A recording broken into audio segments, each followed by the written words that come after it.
کوئٹہ میں آج پشتونخوا ملی عوامی پارٹی خوشحال خان گروپ کی جانب سے ایک احتجاجی مظاہرہ کیا گیا۔ مظاہرہ کوئٹہ کے باچا خان چوک پہ کیا گیا، جس کی قیادت ممبر صوبائی اسمبلی نصر اللہ خان زیریں نے کی۔ مظاہرہ بالخصوص گزشتہ پشاور پولیس لائنز حملے کے خلاف کیا گیا۔ مظاہرے میں وفاقی حکومت اور اسٹیبلشمنٹ کے خلاف شدید نعرے بازی کی گئی اور کہا گیا کہ اتنے حساس علاقے میں ایسی کارروائی ہمارے اداروں کی نااہلی اور بدعنوانی کا بولتا ثبوت ہے۔ بسم اللہ الرحمن الرحیم۔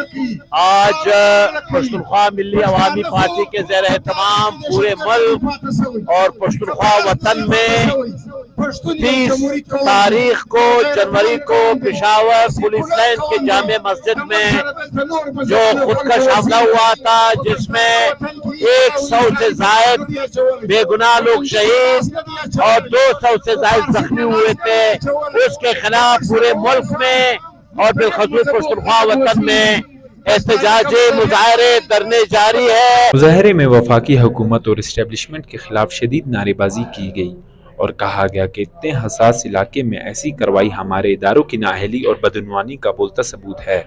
مقررین نے مظاہرین سے خطاب کیا اور واقعے کی مذمت کرتے ہوئے کہا کہ خیبر پختونخوا اور بلوچستان کو خاص طور پر نشانے پہ رکھا جاتا ہے اور خطرات صرف یہاں منڈلاتے رہتے ہیں، جبکہ چند شہر ریاست کے مکمل قابو میں ہیں، اور یہ کہ ایسے ناروا سلوک کو اب مزید برداشت نہیں کیا جائے گا۔